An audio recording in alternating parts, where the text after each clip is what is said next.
En el camino de San Luis a San Antonio podías ver restos de carretas destrozadas, algunas quemadas, cruces de tronco de madera con bultos de piedra donde abajo se encuentra la tropa que no resistió el camino, mulas, caballos y vacas muertos, hombres agonizando dejados a su suerte por la tropa, una señora sentada junto a sus hijos, debajo de un mezquite, en un llano despoblado y silencioso, pero que no se separa de la improvisada tumba que le hizo a su esposo.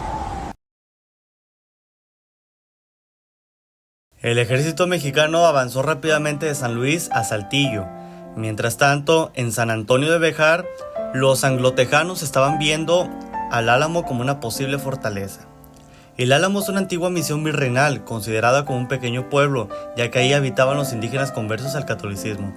Tenía un enorme corral, lugares de habitación, pozos de agua y el patio central estaba rodeado por un granero, entre otras cosas. Al cerrar la misión, esta quedó en momentos abandonada, lo cual los anglotejanos la ocuparon como fuerte.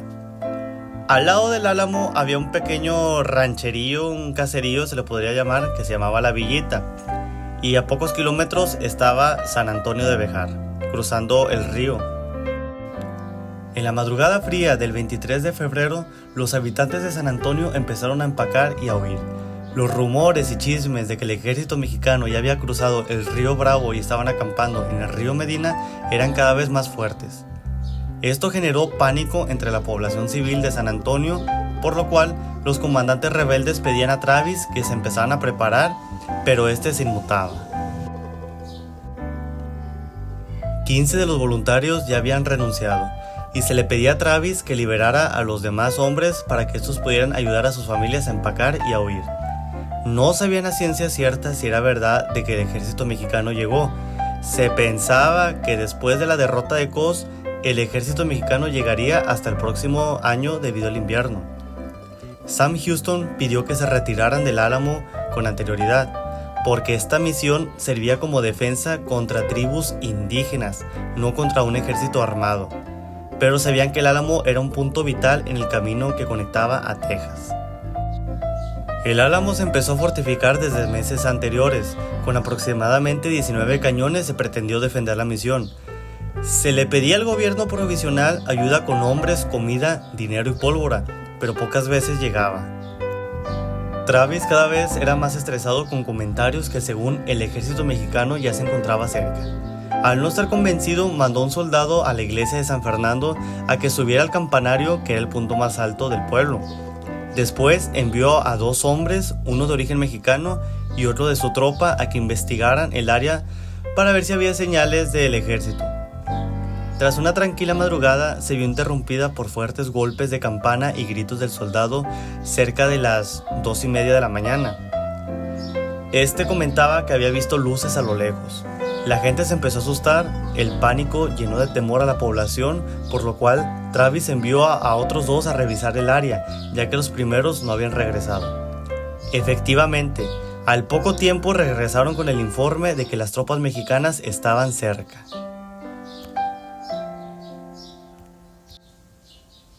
Con solo 154 soldados se prepararon para resistir, apresuraron el ganado que pastoreaba hacia el Álamo. Entraron a las casas abandonadas en busca de comida, ya que tenían pocos suministros en la misión. Se podía ver el pánico en las calles empedradas del pueblo, cómo desmantelaban hogares y se llevaban el material, hurtaban comida y algunas familias corrieron a la misión. Se tenía una gran cantidad de mosquetes mexicanos que habían sido capturados y permanecían en el Álamo junto a los cañones. Mientras la mayor parte se preparaba para la batalla, unos pocos hombres tuvieron la valentía de quedarse en el pueblo y en la plaza de armas izaron una bandera similar a los colores de la bandera mexicana, pero con 2 estrellas en medio que significaban Coahuila y Texas, como estados separados.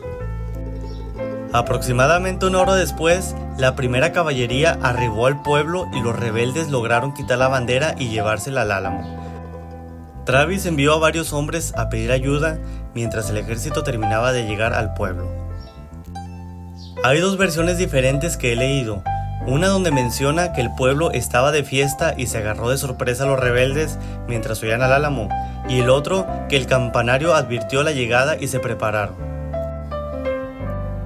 Total, lo que ambas historias unen es de que Santa Ana ondeó una bandera de color sangre en la iglesia de San Fernando, lo que significaba que no habría prisioneros de guerra. Después se hizo sonar las trompetas para parlamentar, lo cual Travis respondió con un cañonazo, y el ejército mexicano respondió con 4. Bowie se molestó ya que Travis se había precipitado en las respuestas, lo cual mandó un representante con lo que pedía una rendición honorable. Pero el ejército mexicano dijo, ¿por qué me voy a rendir yo? O sea, todo el viaje que hice nomás para venir a rendirme, como que no, ¿verdad? Así que la rendición la mandó a ya saben dónde. Lo cual, viendo a que el ejército mexicano se negaba, decidieron responder con más cañonazos, y así se la pasaron todo el santo día. Por la noche, un rebelde llegó con su familia, lo cual los centinelas rehusaron abrir las puertas del Álamo, y los mandó a que se subieran por la ventana de la capilla. Demás soldados fueron incapaces de regresar a San Antonio, porque ya se encontraba el ejército mexicano ahí. Los primeros 2 hombres que envió Travis regresaron y se tuvieron que retirar. La tensión se podía sentir en el aire. Durante mucho tiempo, ambos bandos respondían con cañonazos. La noche del 6 de marzo estuvo impaciente. El ejército mexicano estuvo brevemente activo mientras la luna todavía brillaba. Se escuchaba el crujir de la leña ardiendo en aquellos anafres y fogatas que calentaban el cuerpo de esos soldados que estaban lejos de su tierra.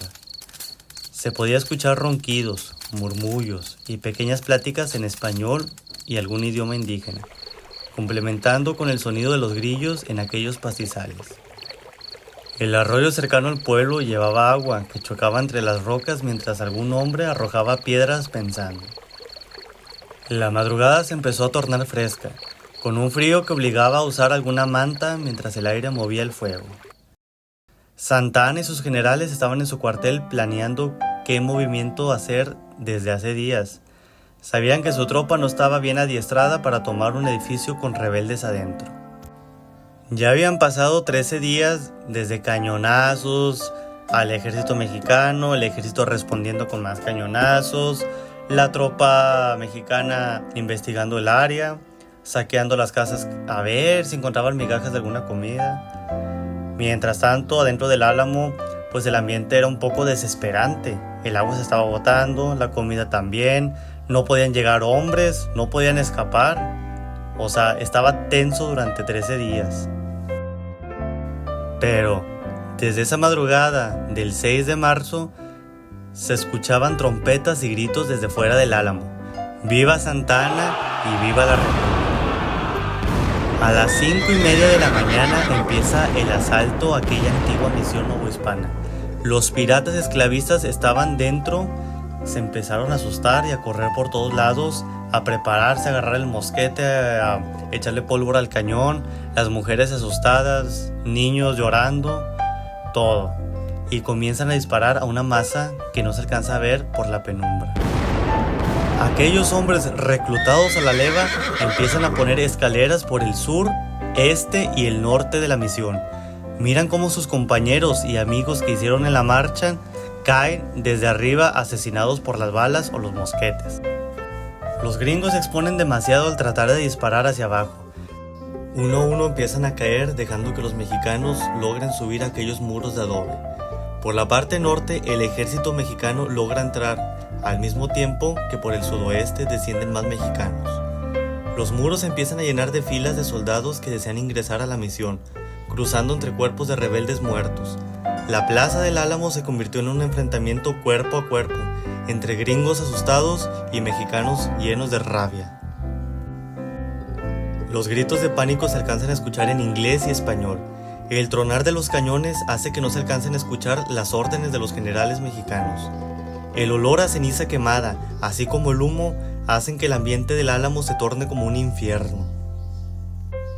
Los rebeldes anglotejanos ya no pueden seguir la lucha en la plaza y se empiezan a esconder entre los corrales y la iglesia. No hay escapatoria.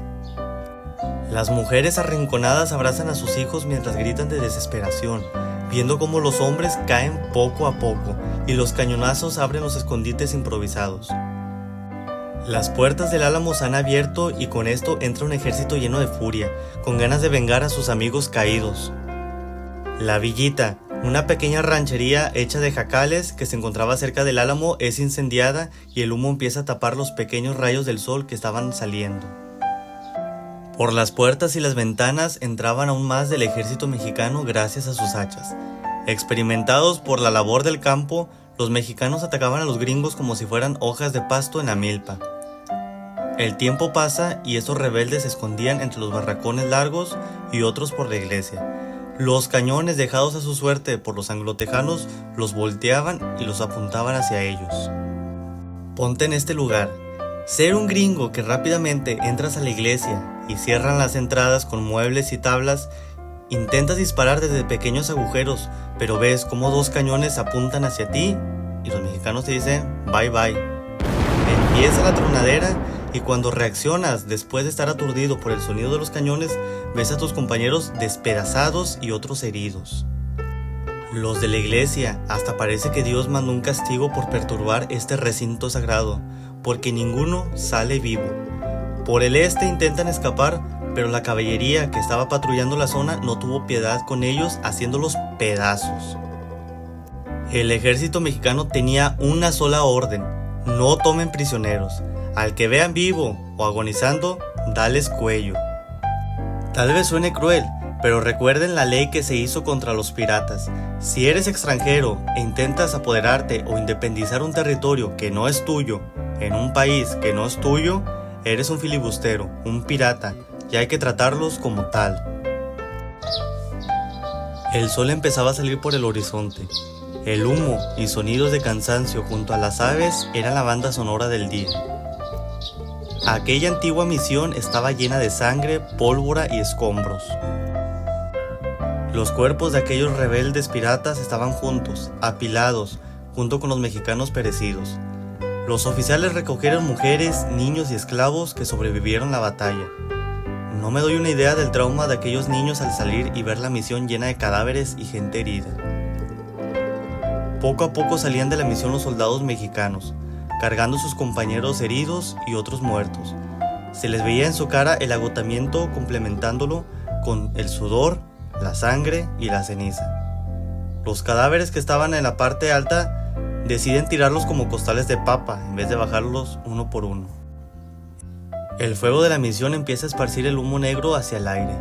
Ante los pies de Santa Ana llegaban los cuerpos de Bowie, Travis y Crockett. Ellos no sobrevivieron la noche, pero lo que más le sorprendió a Santa Ana fue una pequeña bandera que decía First Company of Texan Volunteers from New Orleans. Mientras el cuerpo sanitario atendía a los heridos y se hacía el conteo de las bajas, Santa Ana, reunido con sus generales, comentaba que el gobierno estadounidense estaba detrás de todo esto. Te preguntarás, ¿pues quiénes son ellos? Pues no son más que unos gringos que llegaron de voluntarios a apoyar a los rebeldes anglotejanos, apodados los New Orleans Gris, por su uniforme gris. Unidad de 122 gringos que entre ellos había migrantes alemanes. Al llegar a Texas, se establecieron en Nacogdoches. Estos fueron recibidos con fiesta, baile y una comida como caldo de oso, de mapache, res y borrego, besando el suelo de la nueva patria que daría en libertad ante el tirano Santa Ana. Santa Ana manda la bandera a la Ciudad de México para que vea el Congreso que extranjeros están apoyando a los rebeldes piratas. Con el Álamo y San Antonio tomados, el ejército podía avanzar más adentro, pero no se esperaría encontrar que aquella zona era más gringa que mexicana. Múltiples poblaciones anglosajonas ya estaban establecidas ahí. Ahora bien, al otro lado del río Bravo, estos tres personajes, Bowie, Travis y Crockett, son enaltecidos como unos mártires, unos pobres defensores de una nueva patria. Los tejanos al día de hoy se enorgullecen de su estado y de su independencia, recordando el Álamo como una masacre por parte de México. Pero lo que no razonan es que ni el Álamo ni San Antonio eran de su nación. Estás invadiendo un país, tomas posesión de sus edificios, te rebelas ante el gobierno de dicho país, pues ¿qué esperas? ¿Un iPhone 16? La masacre fue bajo órdenes del Congreso mexicano, para el territorio mexicano, porque vemos esta película de El Álamo y lo retratan como unos héroes caídos ante un ejército mexicano de carácter napoleónico. Los llamados padres de la patria tejanos no fueron más que unos esclavistas que querían más libertad de la que ya gozaban en un país diferente al suyo. Al día de hoy son tan orgullosos de su historia que Texas es el estado con más ataques y racismo ante inmigrantes. No enseñan que ellos fueron inmigrantes y que esos inmigrantes dieron la independencia. No fue que los mismos mexicanos se independizaran. Lo digo porque tengo familiares yo viviendo allá y hay historia que ellos traen educada. Pero pues en fin, así fue la historia y así termina.